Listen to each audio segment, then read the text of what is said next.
Everyone, welcome to Raising Vibrations with myself, Simon. Today, guys, I'm going to be continuing, or should I say starting, the Neptune through the houses. And what I'm going to be doing is beginning with Neptune in the first house. However, I've got a little bit of I want to change it up a little bit. In the last series that I did with Pluto, I recognized that there were some people that were obviously having Pluto in the 12th house, and it takes forever for me to get to that space. So I felt that it was better if I could do the following. Either I'm just going to randomly choose a house and kind of like go through it that way so that everybody gets an equal opportunity to have their house come up. Or if you guys are interested, write in the comments below which Neptune you want me to do next, okay? And if there is like a predominance amount of Neptune in the third house, for instance, then that's what I'll do next. So those are the two things that I'm going to do. Basically, between this video and the next video, I'll have like 4 days or something, or 5 days to give everybody the opportunity to write about it. If I haven't, then I will just pick one randomly and just go through the houses in that way, okay? So that everybody gets an opportunity, like I said, to have their house done and not have to wait through the cycle. So yeah. Okay, second thing is that Neptune, I want you to go and watch the introduction video simply because there's a lot of information there that, like I said again, about how Neptune functions. And so through the houses, it's just blending exactly, the houses and then, of course, how Neptune functions in that process, okay? All right, so that's actually in the playlist as well. So just check out Neptune introduction. So Neptune in the first house, what are we looking at here? Okay, so to quickly recap, Neptune again is the nature of how the soul naturally spiritualizes itself. So the way that we naturally spiritualize ourselves is reconnecting with source. Remember, source energy is you. So therefore, when you reconnect back with yourself and you choose to understand who you truly are relative to your spiritual journey, etc., you are then spiritualizing and then you are changing the nature of your inward understanding. So wherever you see Neptune in your chart, you will be understanding more of who you are relative to the house. So Neptune in the first house correlates simply to people that will be, there will be many dynamics associated with it. I'd like you to look at the nature of your Mars in your chart, okay? I'd like you to look at the rising sign that you have as well, if you're able to understand your astrology chart as well. And then, of course, Neptune's in the first. Those are the three archetypes that will really, really make it specific for you in terms of what your soul has specifically chosen to come and spiritualize about. You might have Mars square Pluto. You might have Mars conjunct Pluto, for instance. You might have Uranus conjunct the ascendant and Aquarius rising and all that type of stuff. And it's all got to do with interconnectedness. But in terms of why Neptune and Mars and the ascendant, well, the first house correlates to all those archetypes. So what you're looking at here is you're naturally coming in with an orientation to understand the nature of will and how you go about expressing your will in your life. How do you actualize your desires? So with Neptune over there, the natural way that you're going to be doing this is, remember, Neptune is the sticky web of nothingness and everythingness at the same time. So we naturally have an innocence because we are naturally projecting the ultimate meaning into an experience. So when you have Neptune in the first and your Mars, you'll be naturally projecting the ultimate meaning into your immediate environment, okay? And through that experience, you will project ultimate innocence. And through disillusionment, you'll become to recognize the nature of how you express your will. Are you somebody that expresses your will too much and then therefore creates people to not want to be around you because you're very dominant in your way? Do you feel overpowered when other people are expressing your will over you because you yourself might have some trauma relative to how you express your will? You might not be able to do it really well. So it's about expression of the will, and it's about healing that process. Really, really, really understanding the nature of how you are going about expressing instinctually your desires. But the two fundamental ones there is looking at how you go express your will. Are you being too dominant on people? Are you feeling overpowered by people's will?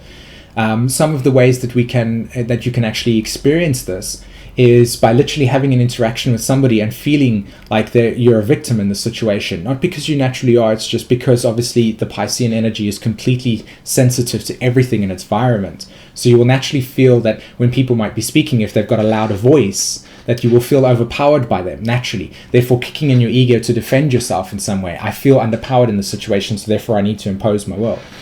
So it's a lot about how you go about expressing your will. So this is where you're going to be looking at. This is what your consciousness needs to be orientated towards, how you express your will and what is it about the way that you express your will. Are you being overpowered by people's communication? Are you overpowering people through communication if you've got, say, for instance, Neptune conjunct Mercury, okay, in that sense, in the first house? So it's really important to observe the nature of your will. Are your instincts in some way, shape, or form not being able to be expressed correctly? Are you having a very difficult time in accessing or doing things because as you want to access something or do something, the Neptunian field dissolves your actions. So you tend to have all these brilliant ideas, but yet at the same time not actually put them into reality, because as you want to go and do them, it's not manifesting, it's not helping, it's not going about the process. So, you know, it's a very interesting dynamic. I do believe that Neptune in the first house is also somebody, or also people that are able to, again, project the ultimate meaning into their reality. You might have a very beautiful personality. You might have a very beautiful outlooking expression. There is definitely something about you that makes you, in a way, have to reconnect with yourself. So I've noticed with some people that have Neptune in the first house, there's something different about their appearance that makes them stand out in some way, or that there's an aspect of yourself that when you interact with other people, that aspect makes people overpower you by, for instance, let's say, for instance, you're really short, okay? What does it feel like to be short? And then through that experience of having to go within yourself to understand why did I have to be so short in this life? Why do I have to be picked on by people? It's like that type of understanding that I'm trying to convey here. You know, so there is always something about your immediate sort of appearance or body that is a bit different. And you have to kind of like transcend the ego by, not, when I say transcend it, I don't actually mean like toward it. I mean coming within, bringing it within, like recognizing your spiritual journey as to maybe there's a reason as to why that is the case. And you turn it into something positive in that way. So that's pretty much how Neptune in the first house is going to be acting for you. I do know that, karmically speaking, Neptune in the first house does correlate to a lot of people that have experienced war times. And you can just think of what it means to be a warrior, and how you have to have your will, dominating on another person, or the other way around, where you are now the enemy in that sense, and there's a load of people that are coming onto you with guns and such, and you feel overpowered. You know, they will over yourself, like the generals. So war times is definitely something that, your Neptune in the first house have within your subconsciousness, and those effects, those how can I say, those imprints of what it's like to live during that period of time, at least like the Roman Empire and such. Now, the last thing that I wanted to say with Neptune in the first house as well is that because Neptune correlates to the projection of source, the ultimate meaning, complete unified field, ultimate love, when you project it into the reality, there is also strong aspects of feeling that love, feeling wanting to be connected, feeling that you want to be connected with everything else, wanting to be accepted in that way as well. And lastly, the special destiny. Again, Aries correlates to having a special, or feeling that there is a special destiny, because it's the first sign in the zodiac.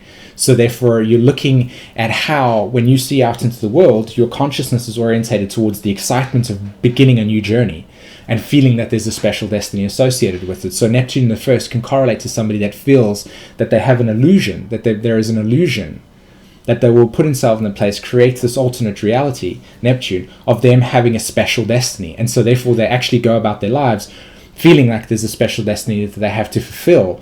And this is the type of warrior, for instance. This is, that single warrior, the Conan, for instance, that has that special destiny. There's a gift that I have, and I have to bring it to the world type of thing.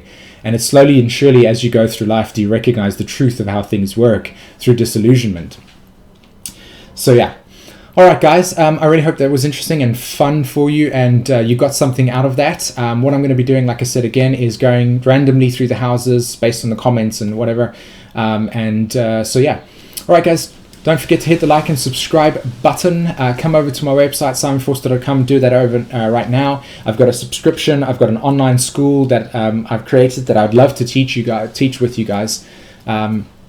As well, so that's up there for grabs. Every one of my YouTube subscribers gets a discount with that whole service as well, so go read up on that. I've got all my articles as well with Wake Up World, which, by the way, go check them out as well, guys. They're really, really amazing if you're looking to increase your vibration. I've got loads of cool stuff there on their site. And there is a new YouTube channel that has just recently come out called Quantum Reflections. And I really suggest that you guys go check that out. I'm going to put the link in the description below. They've only got one video out at the moment, but they're starting a new paradigm in terms of how to, raise your frequency. So check them out as well. So yeah.